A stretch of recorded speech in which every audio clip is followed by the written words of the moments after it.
Long, long ago, when the Indians owned the land, there lived in Virginia, near the river afterwards called the James, a little girl, the Princess Pocahontas, daughter of the great chief Powhatan. Pocahontas was her father's favorite child and the pet of the whole tribe. Even the fierce warriors loved her sunny ways. She was a child of nature, and the birds trusted her and came at her call. She knew their songs and where they built their nests. So she roamed the woods and learned the ways of all the wild things and grew to be a carefree maiden. 2. John Smith. In faraway England was a doughty youth, John Smith, who dreamed of battle and adventure. Though but a boy, he had already fought as a soldier in the wars of France and later in Flanders. And these two, the wild little Indian girl and the warrior boy, now so far apart in time, were to meet and become great friends. At home again in Lincolnshire after dangerous travels, the youth still longed for the strife and glory of the fray. He retired to a quiet spot in the wood and lived in a camp of his own making, where he read tales of war and knights-errant, and in his enthusiasm fought imaginary enemies. At last he could bear dreaming no longer and started off again to roam the world in search of adventure. 3. How Captain John Smith won his spurs. He journeyed across France to join the armies fighting the Turks, but was robbed on the way by false companions and suffered much hardship. At last he reached Marseille, where he took ship with a party of pilgrims going to the east. A great storm arising, the pilgrims superstitiously blamed him for it and threw him overboard. By good fortune he was able to swim to a small island, whence he was soon rescued by a Breton ship. He stayed for some time on this ship, taking part in a sea fight with a Venetian vessel, and received, after the victory, a share of the spoils. Now, with money again in his pocket, he wandered through Italy, and then crossed over to Styria. Here he joined the army of the Emperor Rudolph and was appointed captain of a company of cavalry, and did good service. During the siege of the town of Regal, the Turks, who held it, challenged any captain among the besiegers to come out and fight one of their champions. Captain John Smith was chosen to meet the Turk, and on a field before the town they fought, and the Turk was beaten and lost his head. On the next day another Turk challenged the victor and was also overthrown. And then came still a third, who after a desperate battle met the same fate as the other two.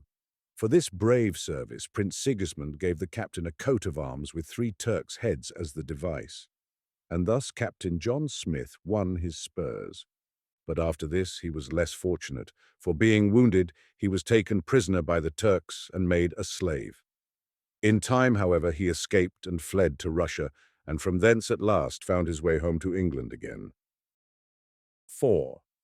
Strange Tales of a Strange People.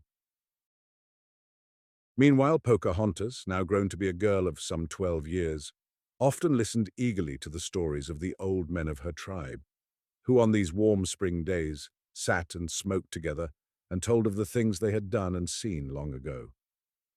Some remembered a white-faced people who, nearly 20 years before, had come to Roanoke Island from no one knew where, men with yellow hair, dressed from head to foot in cumbrous garments, and bearing wonderful weapons which spat out fire with much noise. Many believed them gods, while others thought they were devils, and Pocahontas listened in wonder, ever curious to hear of this strange people so unlike her own. The old priest mournfully prophesied that the strangers, being of some mighty race, would come again from out the great waters and overrun the whole land. 5. The Coming of the White Man. And scarcely had he spoken when it seemed that his warning had come true, for runners, wildly excited, cried out that a fleet of mighty winged canoes had been seen afar on the ocean, advancing like great clouds. Then Pocahontas, with many of her people, hurried to the hills, and there, overlooking the sea, they saw in truth 3 strange craft slowly sailing up the bay. These were the ships from England, bringing a new colony, a band of pioneers and adventurers in search of gold to take possession of the broad lands of America. 6. The Landing of the Colonists, 1607. That night the ships dropped anchor in the bay. On the morrow the colonists disembarked, and Captain Gosnold, their leader, claimed the land in the king's name. Among the first, as one of the council, was Captain John Smith, who had again left home in quest of adventure and glory, this time in the New World. To the eyes of the weary travellers after their long voyage across the sea, Virginia, on that bright April day, seemed a land of promise. With great hopes and renewed courage, they set to work to build the town which they called Jamestown, in honor of their king, a town which lives to this day. But after a time, they grew dissatisfied, for they failed to find the gold mines they had hoped for, and they became discouraged and quarreled, and things began to go ill with them. To make matters worse, Captain Gosnold, after a few months, sickened and died. 7. The ambush. Fortunately for the good of the colonists, who had completely lost heart and were anxious to give up the undertaking, Captain John Smith soon became their leader. Ever active and enterprising, he inspired the others by his example. He vigorously put things in order and set the idlers to work to complete their half-finished houses and to build the forts to protect them from the Indians, who now showed a warlike spirit. Next, he went off to explore the country and to trade with the natives for corn, for the settlers began to lack food. On one of these expeditions, when he had gone ashore with an Indian guide, a band of hostile braves, who had been on the watch among the trees, lay in wait to attack him, led by Opekankano, Pocahontas' uncle, while he, unconscious of their presence, gave orders to his men to stay by the boat and keep a sharp lookout for danger. 8. Battle with the Indians. Suddenly, in the heart of the deep woods, the stealthy redskins sprang upon him, shrieking like fierce beasts of prey, and in a moment the arrows flew thick and fast. Captain John, though taken unawares, made a brave fight, gravely wounding 2 of his enemies with his pistols, and protecting himself from the arrows by holding his Indian guide in front of him as a buckler. But there were too many against him, and as he could not beat them off, he tried to retreat to the boat, always shielding himself with the guide. Unfortunately, just as escape seemed near, he stumbled into a swamp and was held fast by the heavy bog and chilled by the cold water. Being thus helpless, he was forced to surrender, and the triumphant Indians seized him as their prisoner. 9. Captain John Smith, a prisoner. At first they decided to kill him at once. Then some thought it better to lead him to their village, that the whole tribe might rejoice in the triumph. But as one of the Indians shot by the captain had, in the meantime, died, the more impatient clamored for speedy vengeance. So they bound him to a tree to use as a target. Now, as the arrows began to strike dangerously near, Captain John, ever quick-witted and resourceful, brought forth his pocket compass and showed the Indians the dancing needle. And when they found they could not touch it because of the glass, they were amazed, for of course they had never seen glass before and could not understand it. A feeling of awe crept over them. They thought him a magician and were afraid to kill him. So at last they marched him off in their midst through the forest to consult with the rest of the tribe as to what should be done with him. 10. The Dance of Victory. They carried their prisoner from village to village, while at every moment he looked for death, until at last they came to their great town, Werowacomo, where King Powhatan lived. And here they celebrated their victory by savage pomps and conjurations. They tied the captain to the ceremonial stake. Then, all painted and decorated in their fiercest and most hideous war paint and trappings, they danced their wild dance of triumph. Shouting and jumping, they brandished their war clubs in his face, whirling round and round their captive like so many demons, each more frightful than the other. But since they did not kill him at once, Captain John, nothing daunted, kept them wondering by telling strange stories of the sun, the stars, and the world over the sea, and though the Indians could understand but little, they hesitated, one day feasting him and the next threatening to kill. Now Pocahontas felt sorry for the handsome young stranger, and was drawn to him, and taught him many words of the Indian tongue. And he told her of his people beyond the sea, as best he could, and so they became good friends. 11 to 12. Pocahontas saves Captain John Smith's life. At last, after long deliberation, the Indians decided that since he had killed one of their tribe, Captain John must die, for this was their law. So they dragged him, bound, before the great chief Powhatan, who sat in mighty state surrounded by his warriors. They stretched the prisoner on the ground with his head on a large stone to beat out his brains with their cruel clubs, and it seemed as though at last the gallant captain's time had come. But just as the Indian brave was about to strike, his great war club swinging high in the air, Pocahontas rushed forward and threw herself between him and his victim. With her own body she shielded the captain from harm, for her heart was moved to pity for the stranger, and she could not bear that he should die. And now aroused, with flashing eyes, she waved the executioner back. Then she pleaded with her father that the captive's life be spared. At once there was wild confusion of shouting and threatening, many crying, "Kill! Kill!" while but few were willing to spare his life, for the Indians feared the white men and wished to drive them from the land. But Pocahontas, as princess of the tribe, claimed her right and would not yield them up their victim. Then Powhatan, who ruled them all, raised his hand and stopped their clamor. In sullen silence, the angry warriors awaited his decision. For a moment he hesitated, and the fate of Captain John hung wavering in the balance. Then, to please his favorite daughter, whom he dearly loved, he decreed that she should have her will. "Let Pocahontas keep the stranger as her own to make her toys," he said.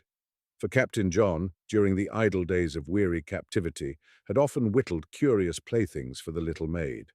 And thus was Captain John Smith's life saved by the gentle Indian girl, and with it the Jamestown colony, for without their sturdy and resourceful leader, the settlers would have lost courage and abandoned the town. 13. Captain John Smith again free. Now, after much feasting and with savage rite and ceremony, Powhatan adopted the captain into the tribe and made him a chief, and told him that he might come and go in safety as one of them. Then gave him guides to take him back to Jamestown, that the red man and the white should henceforth be friends, since Pocahontas willed it so. And Captain John thanked the maiden for the great service she had done him, and like a gallant knight of old, bent his knee and kissed her hand as he bade her goodbye. Once again in Jamestown, he found the colony in disorder and panic. All were on the point of sailing for home, completely disheartened, for they thought him dead and feared the Indians. But again he put life into the enterprise and set the faint-hearted to work, freed from the fear of Indian attack since Pocahontas stood his friend. 14. Pocahontas brings food to the colonists. Later, when the settlers were in sore straits for food, for they were improvident and managed badly, Pocahontas, always generous and friendly, learning of their needs, came with her brother Nantaquaus and her Indians bringing corn, and kept them from starving while their own was growing. Captain John, in return, gave her beads and trinkets to deck herself, and called her his child, and a firm friendship grew between them. Often she came and went, bringing peace and welcome food, quite at home in the little streets of Jamestown. And Captain John Smith in his writings has said that without her help in times of dire need, and without her influence for peace, the feeble colony must surely have perished, either by famine or by the hands of her savage kindred. Much we owe to the Indian maid who helped so greatly in the early struggles of the founders of this great nation. 15. Captain John Smith goes in search of corn. This pleasant state, however, did not last, for as the settlers became more firmly fixed in the land, the Indians, fickle and changeable, grew jealous and resented their intrusion and refused to sell corn, hoping by this means to force them away. Once, when Captain John Smith was compelled to go to them in search of food in the dead of winter, and to break his way through the ice of the frozen river, they received him coldly with lowering looks, and only Pocahontas bade him welcome. Finally, Powhatan joined the discontented and plotted to destroy Captain John and his friends by treachery. 16. Pocahontas's warning. To carry out his plan, the crafty chief proposed to the captain that, as now they were all friends, he and his party should leave their weapons in the boat. He hoped thus to attack the white men while they were unarmed. But Captain John was too cautious a soldier to agree to this, and answered that, since, as Powhatan had well said, they were all friends, there could be no harm in keeping their guns with them, as the settlers considered them a part of their dress. Then Powhatan planned to surprise them by night. But just as his trap was well laid, Pocahontas, risking her own life, stole silently through the deep woods in the dark, cold night to the captain's tent, and with tears in her eyes, warned him of his danger, urging him to fly. Thus forewarned, he was on his guard, and with his soldiers beat back his enemies when they came, and even forced them to bring the much-needed corn by threatening to destroy their village. And so Pocahontas saved Captain John Smith's life for the second time. 17. Captain John Smith sails for England. Always watchful and brave, Captain John Smith worked zealously to make the colony a success. One day, while returning from treating with the Indians for a new and better site for Jamestown, he was seriously injured by the accidental explosion of a bag of gunpowder in his boat. His clothes were set on fire, and he had to throw himself into the river to escape being burned to death. His wounds were so grievous that he could no longer govern the colony, and was forced to sail for England in a ship just leaving to seek the help of a surgeon. On that day, Pocahontas, having heard of the accident, came to the town with Nantaquaus to see him. They were only in time to watch the ship bearing Captain John sail away toward the open sea. Pocahontas little dreamed that years would pass before they should meet again. 18. Pocahontas is captured by Argyle.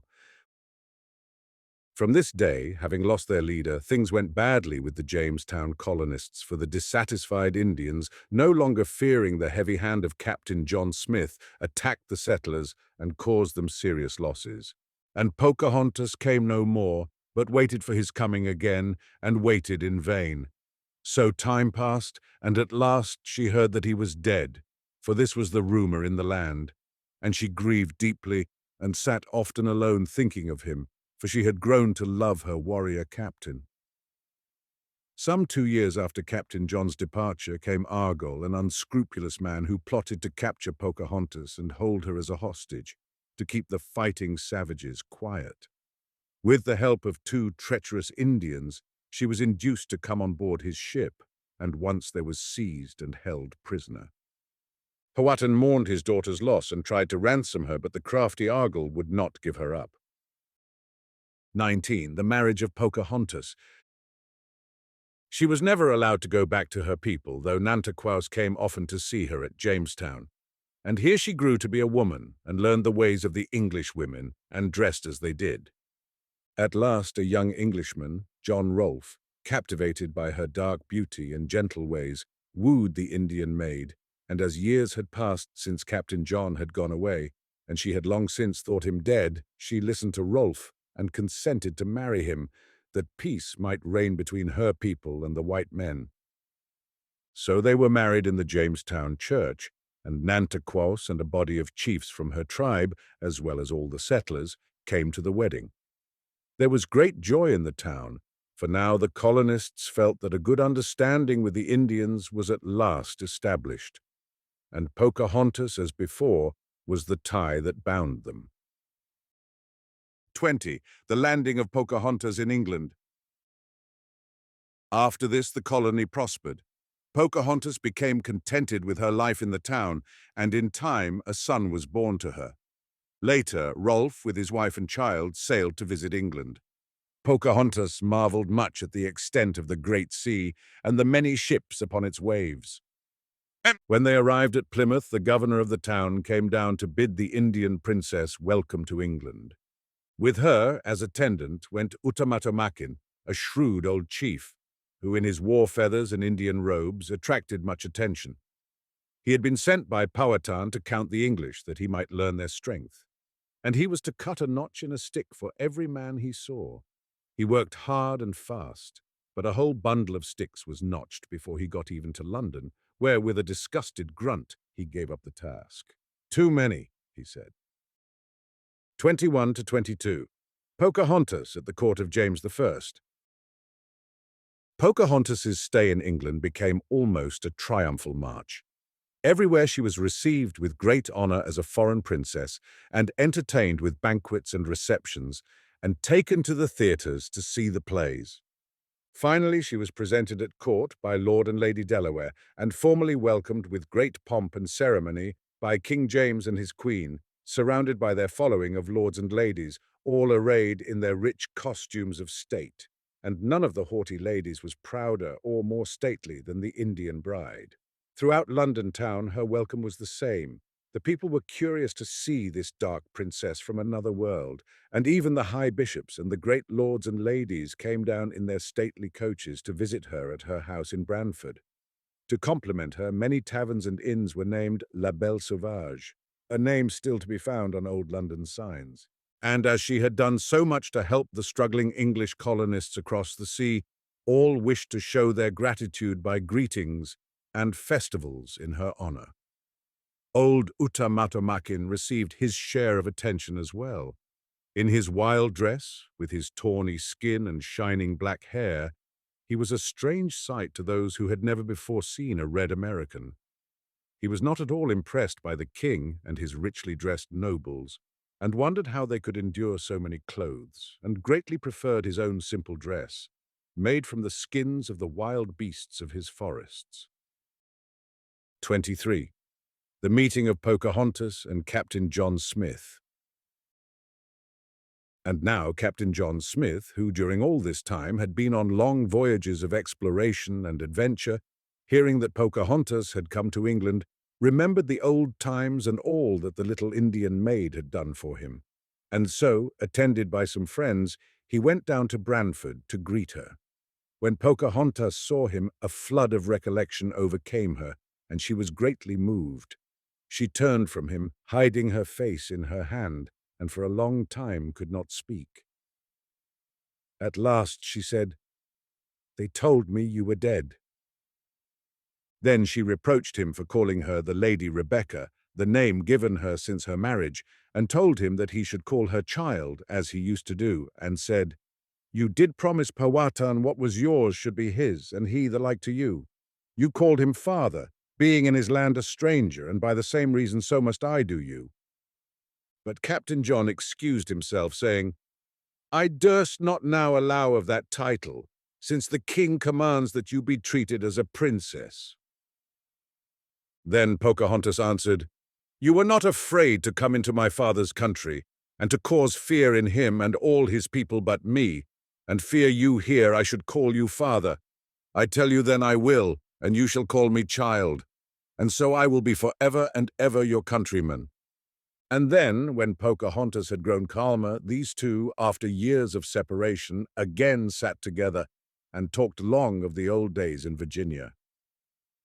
Utamatomakin, glad to see an old friend in this strange land, told how he had been commanded by Powhatan to seek out Captain John to know the truth, if he still lived, for they could not believe all the rumors they heard concerning him. 24. Captain John Smith goes to sea again.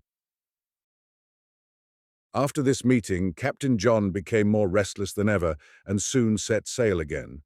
And when alone upon the deck of his ship, he thought often of the Virginia colony for which he had toiled and risked so much, and of Pocahontas, and of her help in his time of need. No doubt he saw again before him the little Indian girl who had saved his life, and the maid who brought him succor, and when the time came, saved him once more by her warning, and his heart was warmed with gratitude, and he wished her happiness in her new life. But always for him ambition and action called. So he sailed away to help found new colonies, this time to that part of America which he named New England, and where he opened the way for the Pilgrim Fathers, who afterwards built a new Plymouth in the New World. From Jamestown and Plymouth, other colonies spread along the coast, until in time they joined hands and formed a new nation, the United States of America. 25. Pocahontas longs for home. When Captain John had gone, the thoughts of Pocahontas more than ever turned toward home, and she wearied of the crowded English land and longed for her native forests again. Daily she gazed from her window toward the west, where lay Virginia and her early life. And she pined and thought much of the old days in her native wilds, when into her sunny life came the golden-haired stranger with his people, and of the great changes that had befallen her and her race through that coming. She often talked with old Utamatomakin of Virginia and of Captain John, and grew more and more homesick, till her husband became alarmed lest she fall ill from longing, and he tried to hasten their departure. They journeyed down to Gravesend, where their ship was lying, but were compelled to wait while it took on supplies for Jamestown. At last, however, the good news was brought that the ship was ready. Preparations were quickly made for the long voyage, and the day was set. 26. The end of the story of Pocahontas. Though the ship lay ready in the offing, and the sailors had come to convey them on board, and though at last Pocahontas had turned her face toward home, alas, it was not to be. A sudden weakness overcame her, and gently looking toward the setting sun in Virginia, she quietly fell asleep, to rest forever in a foreign land. From her son, who years after returned to the land of his birth, many proud families still trace their descent. As long as Virginia lives, her name will be dear to that state. And for us all, who have inherited this great land, this first page of a nation's history, the story of Pocahontas and Captain John Smith, with its echo of primitive days, its romance and dangers, its daring courage and perseverance, will always mean more than simply a tale of adventure of the little Indian girl and the gallant soldier.